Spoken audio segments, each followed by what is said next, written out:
দুই পক্ষের স্বার্থের ভিত্তিতে দুই পক্ষের স্বার্থই আছে দুই পক্ষের সাথে, সেই স্বার্থ সংশ্লিষ্ট বিষয়াদি নিয়ে আমরা কথাবার্তা বলবো এবং সমতার ভিত্তিতে আমরা সম্পর্ক চাই। আমি আশা করি যে অস্বস্তি কেটে যাবে, আমরা সবার সাথেই ভালো সম্পর্ক প্রতিষ্ঠা করতে পারবো। আমরা পারস্পরিক শ্রদ্ধার ভিত্তিতে ভারতের সঙ্গে একটি ভালো ও কার্যকরী সম্পর্ক চাই। চলমান সম্পর্কের টানাপোড়েনের মাঝেই কিছুদিন আগে ভারত প্রসঙ্গে বাংলাদেশ এমন আশা ব্যক্ত করে, কিন্তু ভারত হয়তো ইতিবাচকভাবে এই বক্তব্যটি গ্রহণ করতে পারেনি, যার ফলে সম্প্রতি ভারতের পররাষ্ট্রমন্ত্রী এস জয়শঙ্কর মন্তব্য করেছেন যে সবকিছুতে ভারতকে দোষারোপ করে বাংলাদেশ ভারতের কাছ থেকে ভালো সম্পর্ক প্রত্যাশা করতে পারে না। এছাড়া সংখ্যালঘুদের ওপর হামলার কারণে বাংলাদেশ নিয়ে ভারতের চিন্তায় প্রভাব পড়ছে বলেও জানান তিনি। যদিও বাংলাদেশের সাবেক প্রধানমন্ত্রী শেখ হাসিনার পতনের পর ধর্মীয় কারণে বাংলাদেশে সংখ্যালঘুদের উপর নির্যাতনের কোনো ঘটনা ঘটেনি। 22 ফেব্রুয়ারি শনিবার দিল্লি বিশ্ববিদ্যালয়ের সাহিত্য উৎসবের অনুষ্ঠানে বাংলাদেশ নিয়ে কথা বলেন জয়শঙ্কর। তিনি বলেন, বাংলাদেশের সঙ্গে দ্বন্দ্ব নিয়ে দুটি বিষয় রয়েছে, সংখ্যালঘুদের উপর নির্যাতন বেড়ে যাওয়া। অবশ্যই এটি এমন একটি বিষয় যা বাংলাদেশের ক্ষেত্রে আমাদের চিন্তা নিয়ে প্রভাব ফেলছে। এ নিয়ে আমাদের কথা বলতে হবে, আমরা কথা বলেছিও।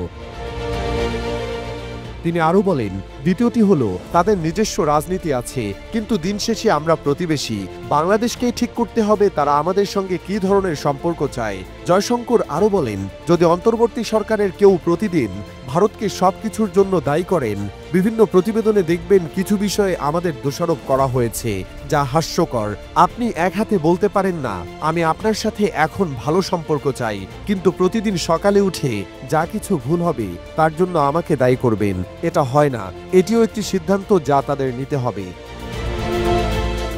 বাংলাদেশকে ভারতের চিন্তাভাবনা স্পষ্ট করে জানানো হবে উল্লেখ করে জয়শঙ্কর বলেন, আমরা চাই সবকিছু শান্ত হোক এবং সাধারণ দ্বিপাক্ষিক সম্পর্ক আরও শুরু হোক, কিন্তু অব্যাহতভাবে শত্রুতাপূর্ণ বার্তা নিয়ে আমরা অখুশি।